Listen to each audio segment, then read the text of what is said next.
Hello and welcome to Two Therapists and a Microphone. I am Dr. Harrison Davis. And I'm Dr. Aisha Dickerson. Two Therapists and a Microphone is a show about mental health, wellness, relationships, and social issues that personally affect you.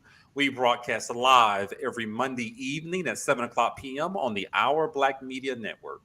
We are two licensed psychotherapists with decades of clinical experience, and we want to hear from you. We want you to tell us about the situations and issues that you have going on in your life. So please visit our website, www.twotherapists.com, and click on Ask Two Therapists at the top of the page. Absolutely. And don't forget to like and share our pages. You can watch us on YouTube, Instagram, Facebook, and something else, Twitter. That's right. Yes, Twitter. So today, I want to talk about some alarming incidents that's been happening in some of the K through 12 schools in the Metro Atlanta area, primarily high school, about some violence that's been going on. Saw some recent incidents on news. Did you see that, Aisha, where the high school girl beat up the teacher out No, in Rockdale County? so I didn't because I don't watch the news. Good for I you. don't like the news. It's just I used to watch it, and every other day there was some type of violence on there. If it's, against kids, against black people, kids Yep. doing something to teachers, kids doing things to each other, and it's just too much for me. I get upset, makes me want to fight people, so I just stop watching the news Yes, altogether. let's not. Yeah, let's not do that. Yeah. So I watched the news because I've gone back to watching the news. I gave it a moratorium for about 2.5 years, but I was alarmed. I know kids get into fights. I know high schoolers get into fights, but I was alarmed by that video. The little skinny girl had to be at least ninth or 10th grade. She beat up the teacher. She beat up the teacher, and the teacher tried to close the door, slammed her to the ground, beating up on her. People were videotaping it. Some of the other teachers looked like they were afraid to do something. I've learned to understand that teachers are not obligated to intervene. I have learned that since then. But the teacher ended up with a broken leg, and she was injured throughout the fight. And what was also equally alarming was the reaction of some of the other kids. They were laughing, some of them were horrified, but they were not cheering on the student, but it looked like they were entertained Hmm. by what was going on. So that was equally as alarming. And then every day I'm hearing about students getting shot, not always on campus, but a 16-year-old at their home, and you go back to school and you have to notify the school community. And I'm getting this impression that, they're used to it, that violence has been normalized. And so today we have two experts to join us for the show to talk about high school students in particular, exposure to violence, and their mental health. So let me first introduce our first guest. That is Milani Smith. She holds a master's degree in mental health counseling and is pursuing her specialist in school counseling following her certification this spring. She has worked in education for 16 years and as a school counselor in Fulton County Schools for the last 6 years, currently working with off track seniors in the Tribe Academy. She utilizes a strength based approach to counseling, believing that we all possess the power to improve our lives regardless of circumstances or past trauma. Through the use of expressive therapy such as play art, music, and movement, individuals are able to improve their self concept and gain greater understanding of their trials and ways in which to overcome them. Welcome to the show, Milani. Hey, thanks for having me. Yes, and our other guest is Fontella Jones. She holds a master's degree in school counseling and is a licensed professional counselor. She has worked in education for 24 years and has served as a high school counselor in Fulton County Public Schools for the last 8 years.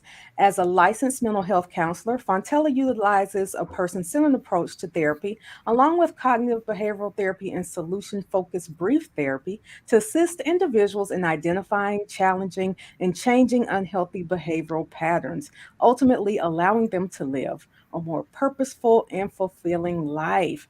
Welcome, Fontella and Milani. Thank you both for coming. Absolutely. Now I'm going to call Fontella Dr. Jones because I understand that you have earned your doctorate degree, and I Girl, you think better have. change that bio. I told her I told her. did. we did. But ladies, thank you. You guys seem highly qualified. I'm happy to hear that there are some school counselors out there who are trained also as a mental health therapist. That is wonderful. Now, I just mentioned the fight out in Rockdale County. Not quite sure you guys saw the video news or are familiar with it, but it seems like, is it me or is there an uptick in violence in the schools? Let me start with you, Milani. What did you think about the video? And my belief that there seems to be more violence today than 10, 20 years ago in the school system. So a lot of questions there. I did see the video, and I too try not to watch the news. After the Trump administration, I actually took a moratorium also. Yep. But I did happen to see it just on CNN. You know, I do have certain apps. I do try to pay attention to world politics and things. But with that particular video, I'm not surprised by the reaction of the students. You mentioned the teens seem to be entertained by it, and it is a form of entertainment, to be honest. I think violence, not only just in their communities, if we're talking about urban areas, but I even think in media, in video games and things like that, it's very normalized violence. And to see it up close and personal, you would think would be a deterrent, but it's more like just entertainment. And so to answer the question, do I see a more of an uptick since I was in high school many, many years ago? Absolutely. I'm from an urban area also. I'm from New York City.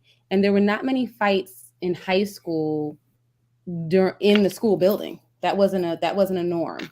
Certainly back in your communities, maybe your neighborhoods, on your block, sure, there might have been some instances of that, but not in school at all. I can't even think of one fight that I ever witnessed or experienced in high school. Again, decades ago. But I think that a lot of times the students don't have the skills equipped to de-escalate things in the moment. And so their outlet is to physically fight. Gotcha. And that's kind of normalized in, like I said, media, music, games, that you can react that way.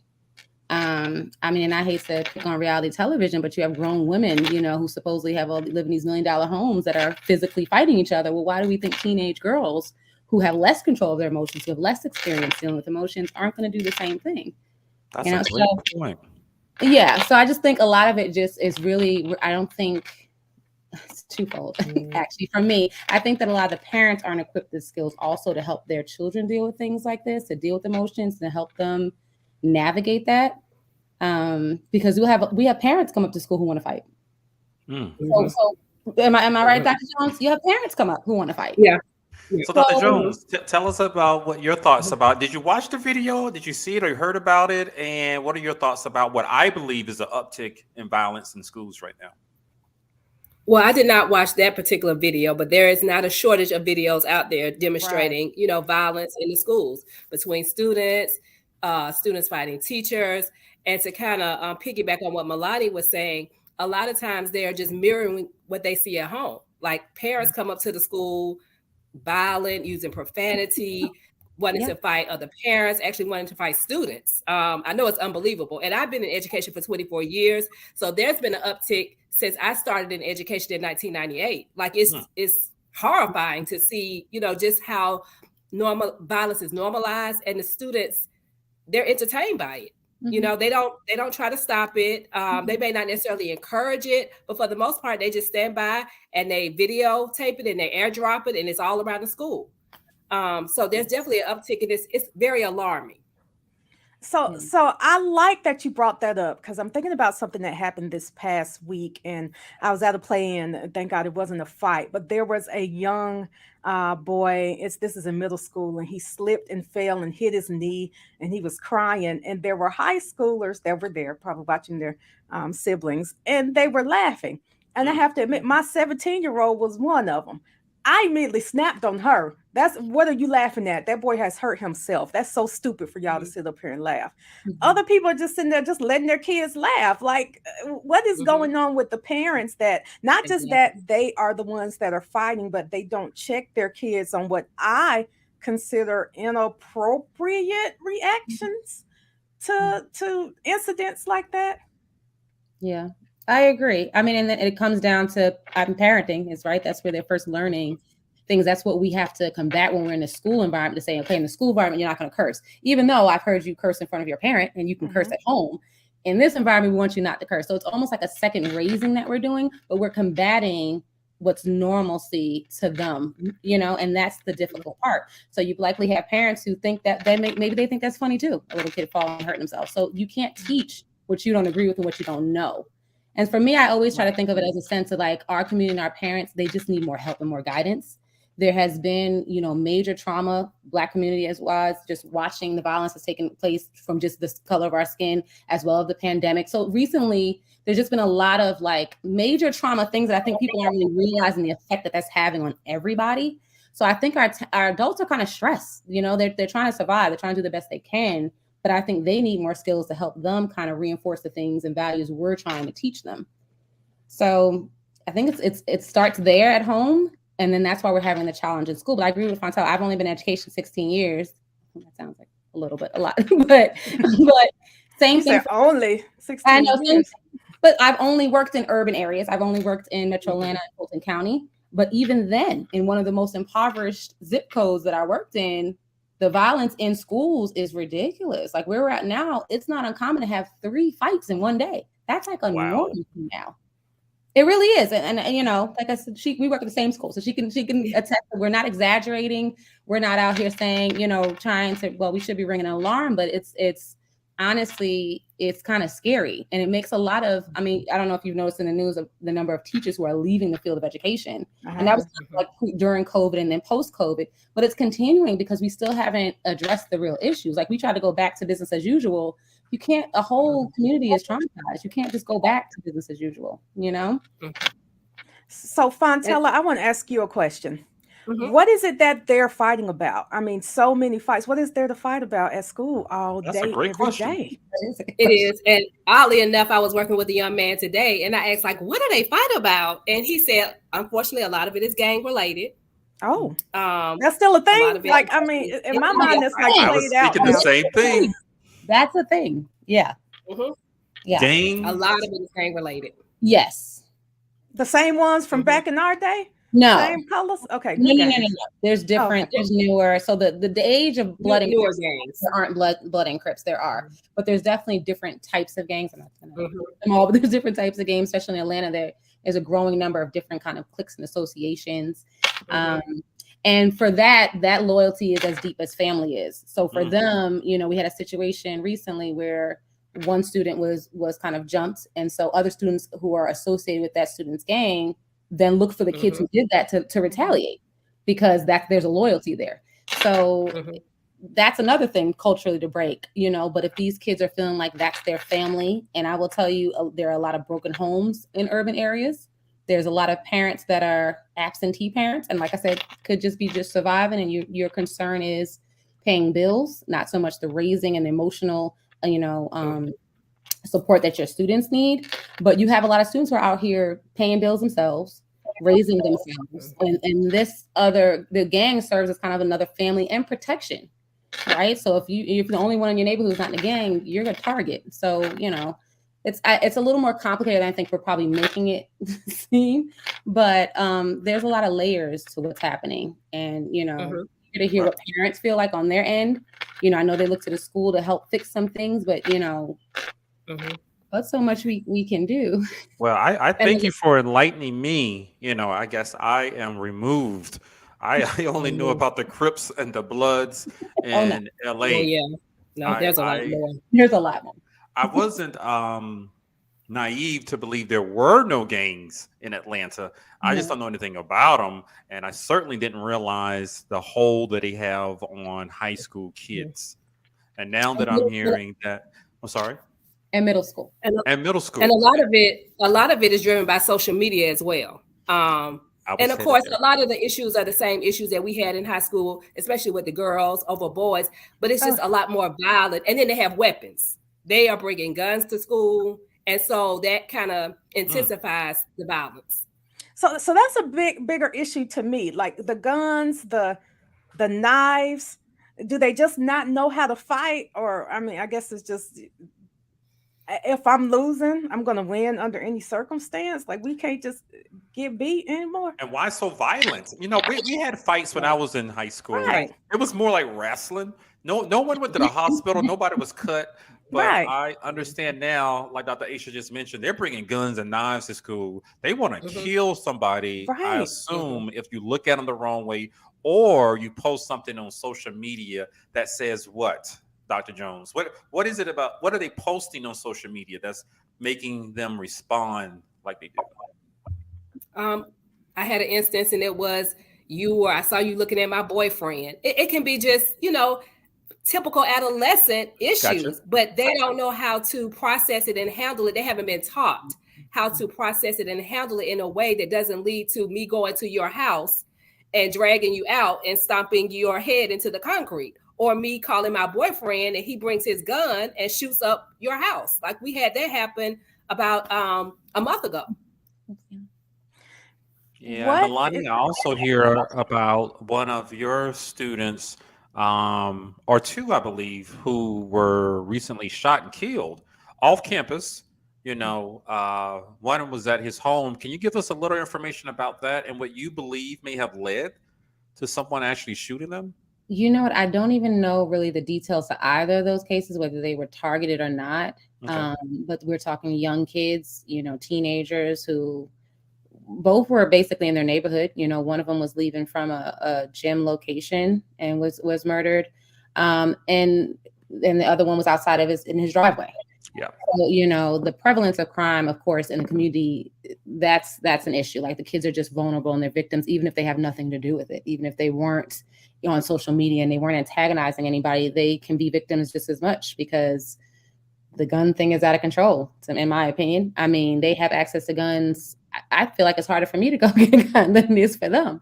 They have it. And a lot of times, I mean, I had a situation where a student in a previous school, he brought a gun to school, but he wasn't bringing it to target anyone. It's that when he left school and he had to walk down his neighborhood, which is Old National, Gabi Road, he felt like he needed some protection to do that. It wasn't to bring the gun. I'm going to bring the gun because I'm going to shoot up the school. It wasn't anything like that. It was for protection in their neighborhoods. So a lot of the neighborhood ends up coming into the school.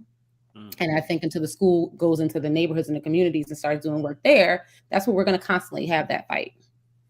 So you say schools going into the neighborhoods and doing work there. What kind of work would be done, and who would be willing to do that? Because I'm gonna tell you right now, if I was in the school, you not for to get me going down somewhere where I have a gun. I don't really want to go somewhere where I need the gun for protection.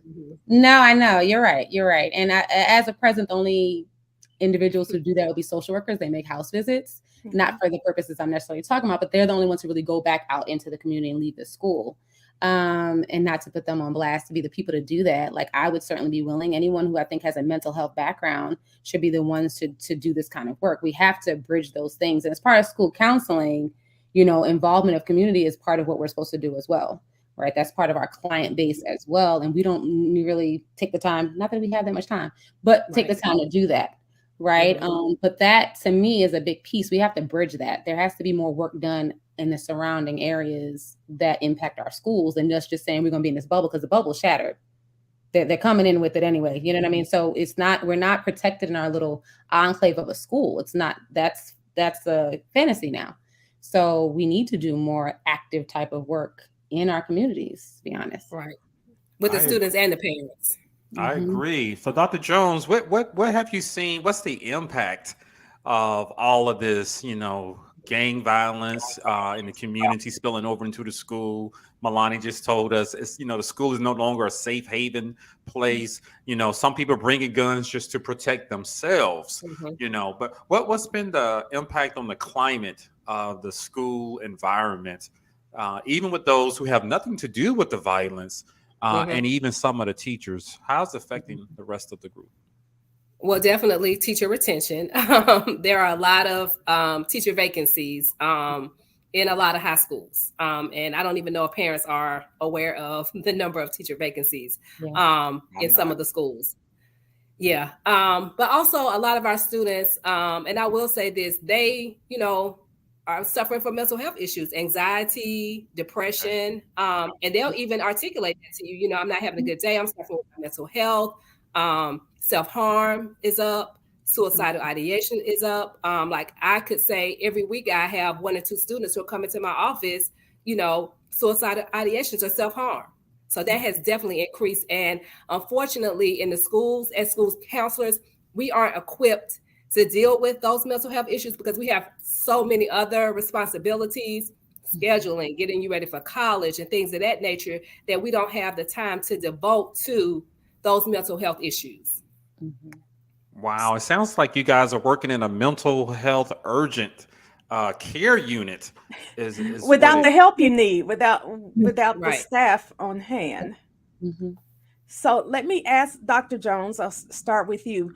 Since you can't provide those mental health services in the schools, what do you do to help these children during, I used to call it their most awake hours? It's their whole work day.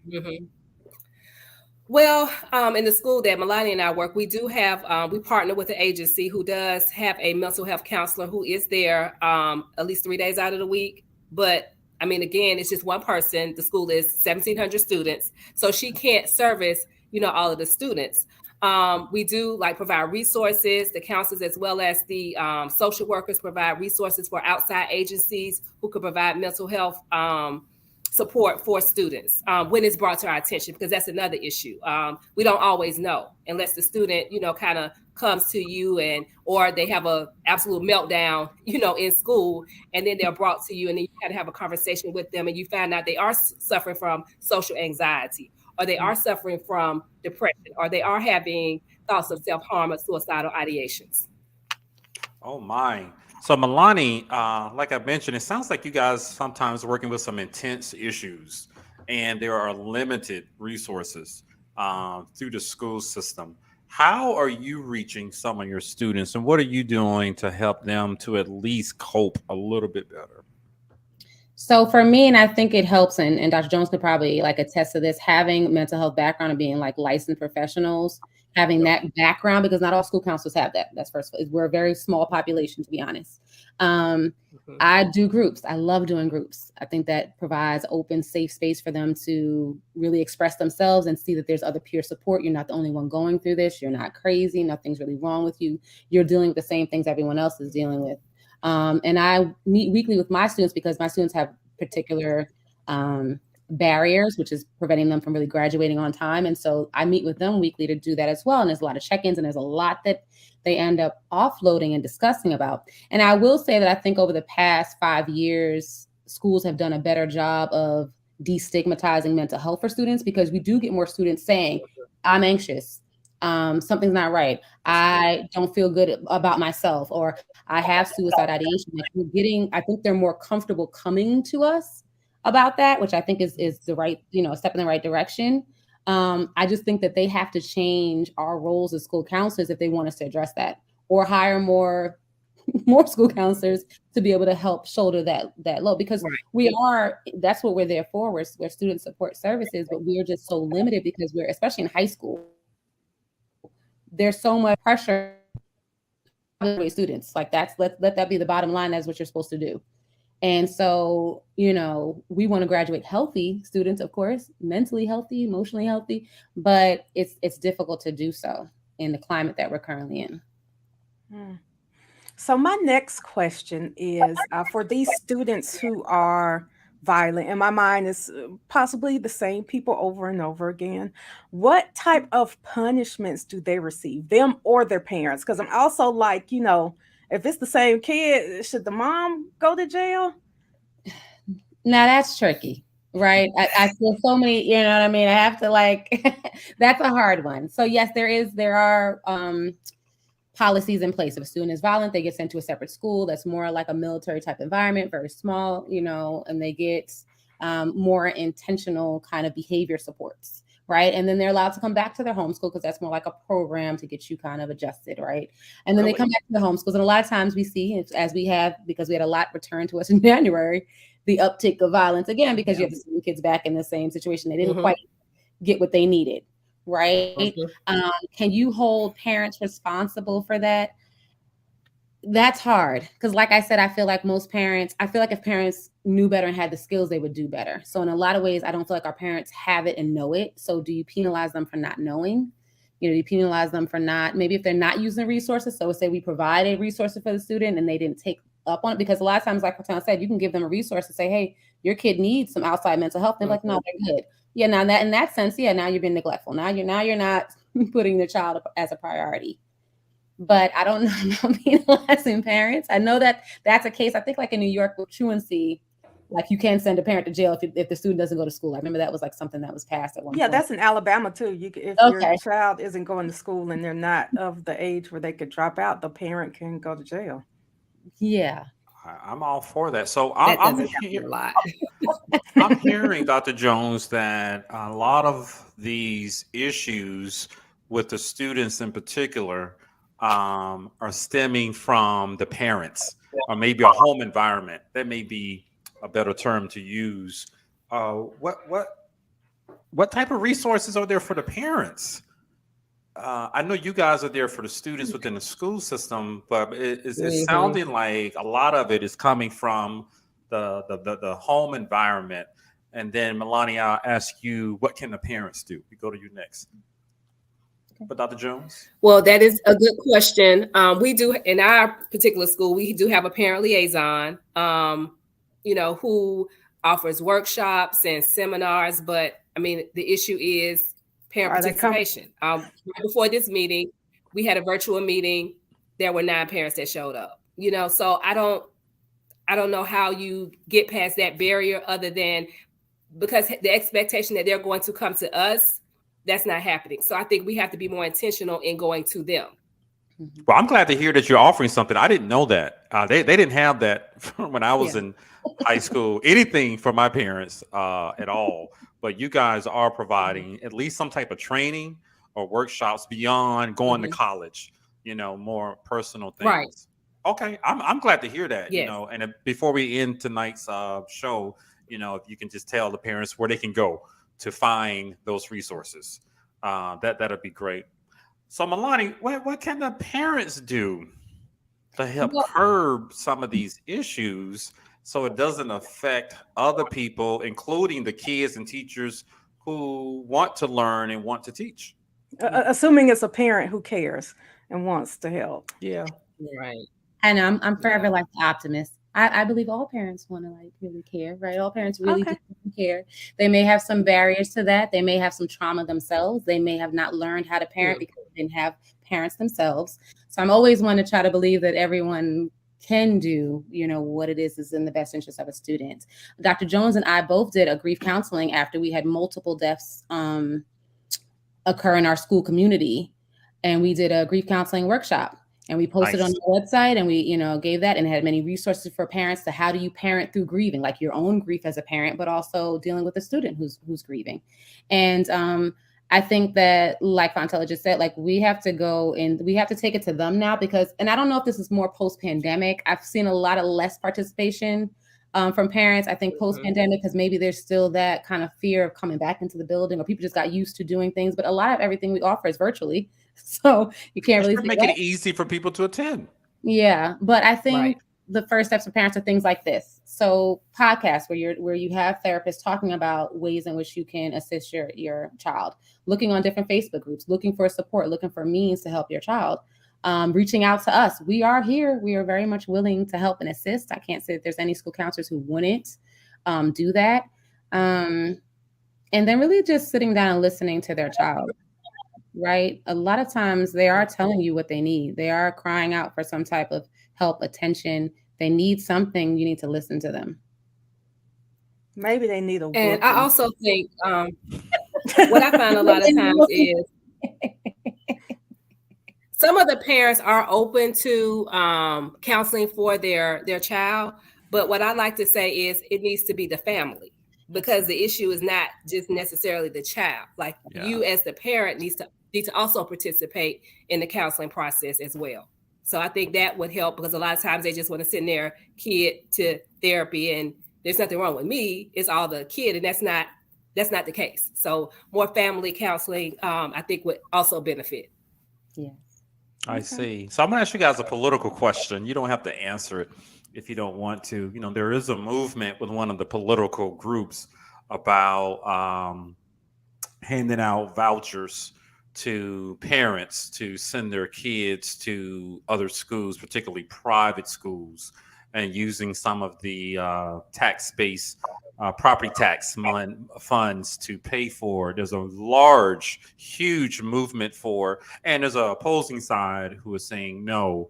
What do you guys think about some of these parents who cannot afford to live in another neighborhood? They're entrenched in the community, and giving them options to send their kids to other schools, particularly private schools. Any thoughts about that? You don't have to answer if you don't want to, but you know, we're all grown folks and we're in a political time, but you guys brought up some issues that I think a lot of Black folks don't think about. But what are your thoughts about that? No, I have a lot of opinions about this. I actually do. As an educator, I'll say first and foremost, the idea that you're going to give a small population of students in a certain community the opportunity to have the education they deserve is a problem. That's problematic. I prefer that they pour money into those school systems to make all the schools in any area the best they can be, as opposed to these options out. Because yes, you can give some vouchers and you cherry pick the brightest and best out of the community and you send them over here to this school and perform over here. What about the rest of the kids? Yeah. Right. So I don't feel like that's a solution for the entire system. I think that's a good solution. That's a temporary quick fix for a parent who says, my kid can do better than what you're providing them here. Please let me allow them to send them somewhere else. Absolutely. That's very individualistic though, right? That's not a systems approach to fixing something that's clearly broken.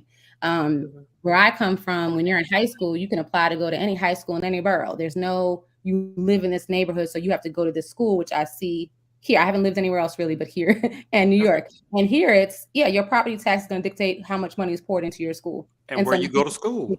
And where you go to school. And that to me is a very, I don't want to call it like a slavery kind of policy, but you're keeping people entrenched in poverty because you're not allowing them access to a better quality education. Right. And so that's the only issue I have with the voucher thing is, let's not make that in the charter school system, our saving grace, because you're leaving behind way too many, 1,700 students to be exact for us in our school that may not be able to have that opportunity. So districts need to pour money into all schools. If you're not going to allow them to go to different schools, right? If it's against the law, and we have parents who've gotten arrested for things like this, right? Yep. This is right. Because I want my kid to go to this better school over here across town where they're not shooting and fighting every day. And you don't allow that. That's a law to keep you in this little box. That's the problem for me. Like I said, I have a lot of opinions about that. I think you enlightened me. Any thoughts on that, Dr. Jones? Well, I agree with Melanie. I believe in pouring into the school in your community, because the school where Melanie and I work, we have some excellent students who are thriving, going to Georgia Tech and Emory. So I think if we pour the resources into, yes, we do. If we pour the resources into our school and support our schools, they can be great schools as well. Absolutely. So I definitely believe in pouring into the school in your community. Absolutely.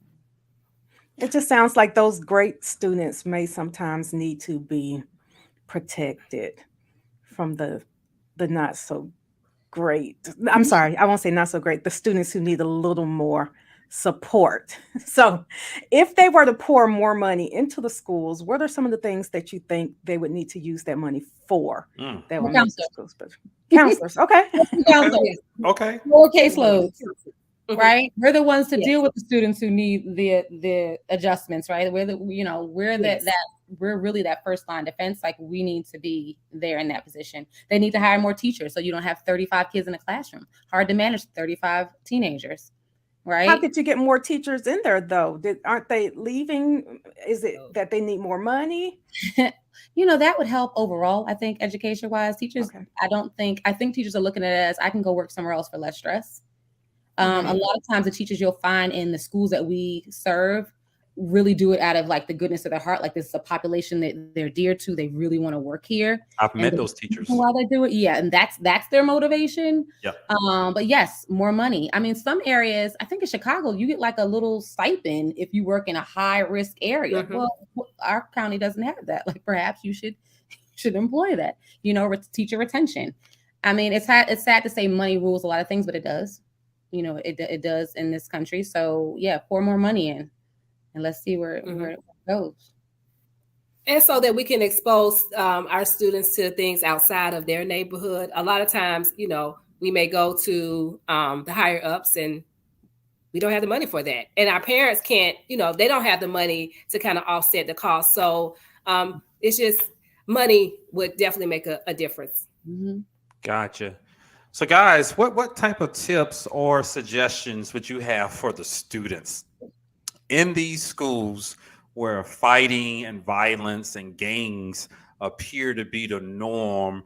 If you don't participate, you're entertained by it. And I can only imagine the impact of that once these kids grow up to be adults. But what type of suggestions or tips do you have for the students to fight some of this internally with themselves or within their community? Let's start with you, Dr. Jones. Well, I definitely would encourage to see something, say something, because to be quite honest, a lot of incidents that could have really blown up into something major have been mitigated because a student saw something and they reported it to a teacher, a resource officer, an administrator, or a counselor. So I definitely think that's something that we need to encourage our students to do more and to kind of get out of this, what is it, snitches get stitches mentality. Yeah. But just to, when you see something, report it. And a lot of our students, they do that. And that's definitely kind of prevented some things from escalating to an extremely volatile level. At least at our school. Gotcha. Milani? We have this thing called Restorative Circle that has started. It's not unique to our school, but there's a lot of posters and flyers for students to do just what she's talking about. If you have a conflict with someone, let's get into a circle and have this conversation about it before it gets to a violent piece. And I think that's something that we can tell students to definitely do. Don't think that you can't come to an adult and have some assistance with some of the issues you're dealing with. Like, rely on us. That's what we're here for. Use us as best you can to help you with everything that's going on in the school. Gotcha. So my next question is, considering that you all are working in this area with so much violence, I imagine there's a lot of stress and is dangerous. What do you do to protect yourself? We can start with you, Milani. And self-defense. What about you? Let's start with you, Milani. So, it's so funny. I think once you've been in education over like 5 years in environments like this, not to really jump into fights, to allow your resource officers to do the things that they need to do. And mistakenly this year, there was a situation where one of our administrators, who's, a young lady, was kind of in the midst of something, and I felt compelled to assist in that situation because there wasn't anyone around. And, once police gets there and they're trying to break things up and they pepper spray and they don't make announcements about they're going to pepper spray. And so I, my hands, luckily not my face, but, my hands got pepper spray and everything. It's really hard because, you want to help, but it's really not in our best physical and mental abilities to jump into things like that. There are people at our schools who are there to do those things. And so but it is difficult because it's hard to see, another adult fight and you want to help and assist your fellow coworker. You do, you know what I mean? Because that can lessen the injury to them as well. If you like them, if it's somebody you like. Yeah, I guess so. But I think self-care wise for me, and this has been years in the making, I don't bring work home. I don't do work in the space of my home. My home is a sacred space. I don't do anything unless they're I do have a work cell. So unless there's something that has happened that I know students may need to reach out to me, my phone goes in my closet, in my bag, and I don't touch it until I get back in the morning. And that's just creating those boundaries so that I can have some peace and some just an emotional break, to be honest, to just kind of either process, but just to not deal with the things that are occurring at the school, because it is stressful. It is a heightened situation, especially with school shootings. And when we have lockdowns announced over the, it's difficult because you have to admit you are getting heightened sense like, oh, something's going on. And it's like, okay, everything's okay. Oh no, something else. Oh, now there's a fight. You know what I mean? Like it's constant, up and down. And like you said, students that come to your office with major issues, it's a lot. It's a lot. And if you don't really take the time to either put some boundaries in place or have some real specific like self-care regimens implemented and followed, we should know better because we know better, right? Like we're all licensed, we know better, but it's a matter of really implementing those and making sure you do them. And I would encourage parents to do the same, to be honest. And I talk to my students about self-care all the time. What do you do to help alleviate the stress? How do you deal with grief? How do you deal with stress? Like those are conversations you have to have because there may not be anybody at home telling them how to healthy cope with things, Mm-hmm. Wonderful. What about you, Dr. Jones? Well, for me, boundaries as well is very important. At 3:45, I leave and I'm done. There was a time when I would have my email on my phone and I would be checking. None of that. So when I'm off. And that's definitely helped me from a mental perspective to not, carry the work home with me. So I would say for me, that definitely has been the biggest thing as far as my self-care is concerned. So you check out. I don't blame you as I'm listening to you to describe something that sounds like a war zone sometimes and going to battle when all you're trying to do is help people to graduate and be productive citizens in our society and, go on to college or VOTEC school or something like that. So that is, I commend you guys for doing what you do and giving the suggestions that you guys gave. I'm hoping some of the politicians heard you, particularly in your county, people who can make some decisions. So we're at the end of today's show now, and you guys have really enlightened me and educated me about some things. But I'm going to give you two an opportunity to give us what's your final word, final thought, that you want to share with the audience about what's going on with some of our primarily Black high schools that are out there. I want to start with you, Dr. Jones. I would definitely encourage parents to get more involved, not just in their students' lives, but in the school. Find out what's going on, in the school. Get involved. A lot of parents are so unaware of just even, when grades go home. Like I've had students, they've gotten to their senior year and the parent says, oh, I didn't know he was failing. So it's important to get involved with the opportunities that the school has for you to assist your students, not just academically, but from a social, emotional perspective as well. Thank you. Milani? Yeah, I would definitely piggyback off that. We are a resource. We are here for you. Our job is to support not only your child, but you as well. So use us, contact us, speak to us if you are dealing with anything. And I think sometimes they think we're only concerned with the academic piece. We're concerned with all things that might affect them academically also. So whatever may be going on in your home, whatever you might be dealing with or struggling with, please feel free to reach out to your school counselor. And we are here to help in any way that we can. I think that there's a big mental health kind of crisis with our country. Like I said, we've dealt with a lot in these last couple of years, and everyone's kind of just like, keep it moving. We're still in this kind of survival mode thing. And that breaks down over time. And so we all kind of can tap into and can use the support of a clinical mental health therapist or just anyone who can help alleviate that. If that's a life coach to you, if that's your spiritual leader, whatever it is you need to lead on, it's fine, but don't ignore the fact that you're struggling with something, because truth be told, most of us are struggling with something and we can all use some help.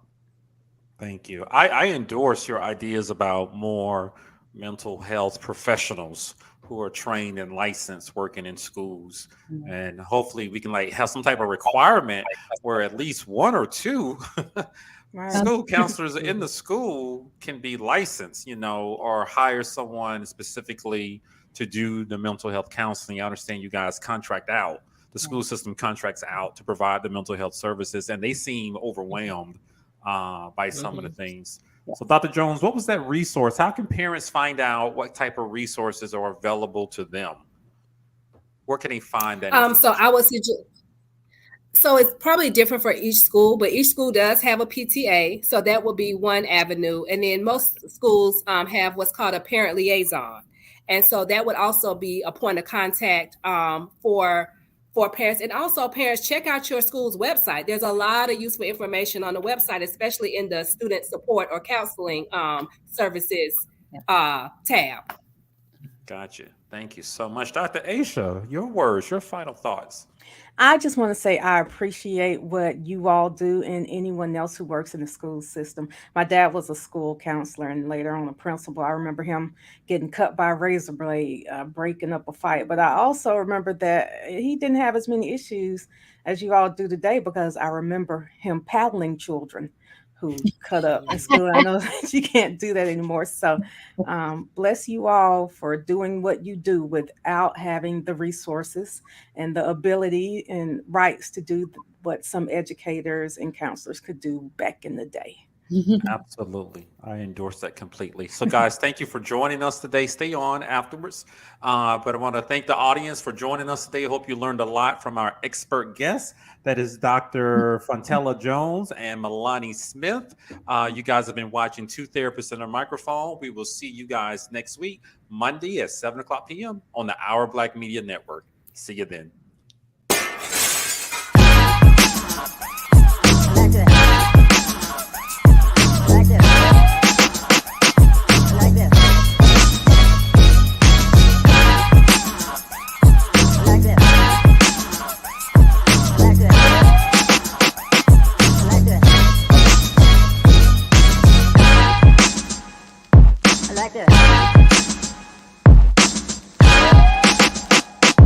Like this.